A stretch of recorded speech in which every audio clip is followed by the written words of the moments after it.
Our favorite, Teresa Caputo, is coming to Kent State the 22nd, 23rd of April. And, of course, you can watch her new series, Teresa Caputo, Raising Spirits, Thursdays on Lifetime. Teresa, how are you? Hello, Teresa. I'm fantastic. Good morning. How are you guys? Good. Hey, I'm so excited. I've never been to New Philadelphia, and now I sold out a show, and I had to add a second show. now, how often does that happen for you where you do you do that on purpose with your schedule, is leave an open date in case it sells out? No. That's just what happened. There was an extra day. And it worked out perfectly. Well, it usually never happens. Ohio is a hot spot for you because you were just here in Columbus. My wife met you backstage. Thank you for that. She said you were wonderful. Thank you. But, you got to give it up to the OH. Yeah, you're in Ohio a lot. People love you here. Yes, and I love Ohio. Hey, Teresa, speaking of gigs, I was reading a story the other week of celebrities, singers will get in trouble because they'll get offered shows to do Saudi Arabia and get $10 million. Do you ever get offered shows by some rich billionaire who wants you to come in and do work his birthday party? No. Do you know any? Yeah. I'm looking at Jerry. Yes. Like Beyonce, you show up for $1 million, you'd show up, wouldn't you, in your good shoes? So, Teresa, I sure would. You never, but because not for $1 million. I wouldn't do that. That's terrible. Right, but you have what's your waiting list for readings right now? So I don't know. I just have a list. People that the only time I do readings is either at my live shows, or for my podcast, or for my show, Raising Spirits. Okay, but just for the record, I don't charge for readings on Raising Spirits or my podcast. Okay, but let's say the president wanted a reading and he wanted you to come. Would you go do put the president at the head of the line, right? Only if I was available. Oh, okay. My year is pretty packed. I am constantly working. I get a few days off here and there, and if I do, I want to spend it with my family. So yeah. And your family, a big part of Teresa Caputo, Raising Spirits, Thursdays at 9 on Lifetime.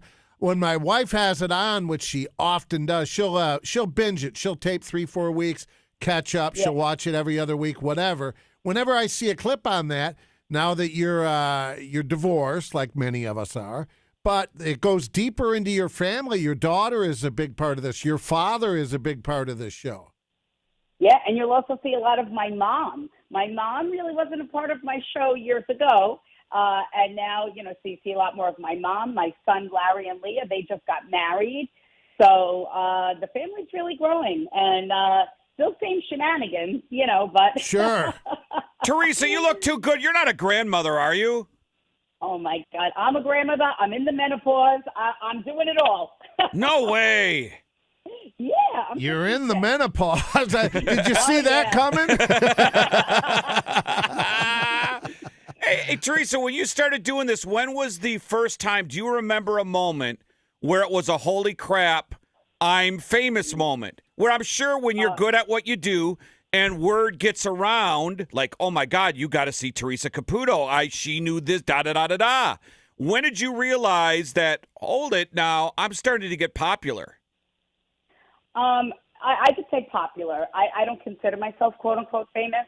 I still just say I'm just Teresa Caputo from Long Island. I still live next door to my parents where I grew up.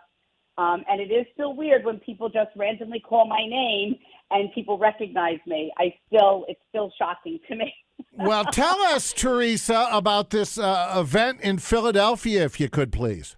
Oh, it's going to be amazing. So what I do is I come out on the stage, I give a little quick speech on how I read, how I connect with the souls of the departed, and what you could expect over those next 2 hours. And then once I start sensing and feeling spirit, I allow the souls of the departed to guide me around the stage, and I will randomly just stop in front of someone and start saying things that mean nothing to me, but are clearly life-changing to the person I'm speaking to. Yeah, I should mention, too, that's New Philadelphia here in Ohio, not Philly, Philadelphia. Yes, right. Kent State. Yep. If you show up at the wrong venue, that's trouble. That doesn't look good for you. Well, thank God I'm not responsible for that because I am geographically challenged. So Are you still permanently in Long Island? I am. I'm in my house right now. I still live next door to my parents, and I'm still here. And we should mention the show's Thursday nights on Lifetime. When you, with your kids, do they have, and I'll watch the show, but do your kids have the gift? Well, let me first start by saying I believe we all have the ability to connect with our own departed loved ones. Okay. And I also believe that, and that's really what I want people to walk away with when they come to my live show. I want them to know that the things that they sense and feel, hear, or just things that remind them of their loved one that has died, to know that their loved one's soul is with them at that exact moment, that we still have that connection and bond. I want people to believe in their intuition. You know, my children show signs. My granddaughter is, but she's also young, so she's 2. So young children will typically notice souls because of their young age, because their mind isn't like burdened and busy, right? Yeah. So, but my granddaughter is showing a lot of abilities right now, but she might outgrow it. She might not. We'll see. What about dreams? Where does that come into the equation? If I have a dream about someone who's departed, is that someone coming to me, or did I have too much bourbon last night? It could be a combination of both. But you see, I don't dream of my loved ones that have died. Everyone is different. But usually when someone has a dream of their loved one that has died and they remember them perfect, they're happy, they're smiling, that's a visitation. And you literally feel like you were just with them. That is the soul coming to you to show you and saying to you, this is how I need you to remember me. I don't want you to remember me suffering, sick, or not okay. Yeah, I have had, there is a distinct, I agree totally with that. Visitation, a dream would be if somebody that's no longer here comes in riding on a horse and there's bad guys after us and we go to the moon. That's a dream. Oh, I'd like to have that a dream. visitation's just that person in your room or in your face, and you know it's them, and it's always a good thing. It's bright. I love them. I've only had 3 or 4 genuine visitations in my life, but boy, I cherish them. Wow, yeah, that's amazing because it's not something that everyone has. And I try to say this because some people say to me, I'm not dreaming of my mom. I haven't had a dream of my dad, but my brother is. That doesn't mean that your parents are upset with you. It means that you might not connect with them in that way. So should I, if you have that type of dream, do you encourage people to write that stuff down? Sure. You know what? Just take it with you as a sign. You can write it down. You can do whatever you want. But, But what I tell people, don't get crazy. Show me signs. I want to see this. I want to see that. That I know it's you.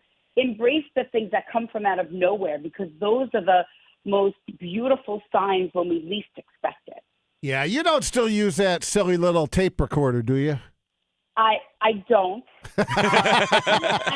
I loved that. I do miss it, though. I still have one. Yeah. And it's something that I thought about bringing back. And because I did feel awkward not using it. But right. People didn't realize the reason why I used the tape recorder was, A, so someone could have a copy of that session, but I also used it as my timer. And she makes mixtapes. Yeah, right. She has mixtapes. Your timer. I never thought of that. Yes. Well, gosh, Teresa, we'll look for you in New Philly up at Kent State University, and have a happy Easter, huh? Oh, thank you. God bless you. Thanks, please, Teresa. I hope you guys are going to come to the show because I'd love to have you as a guest. All right, thank you. Thank you. Awesome. Bye-bye.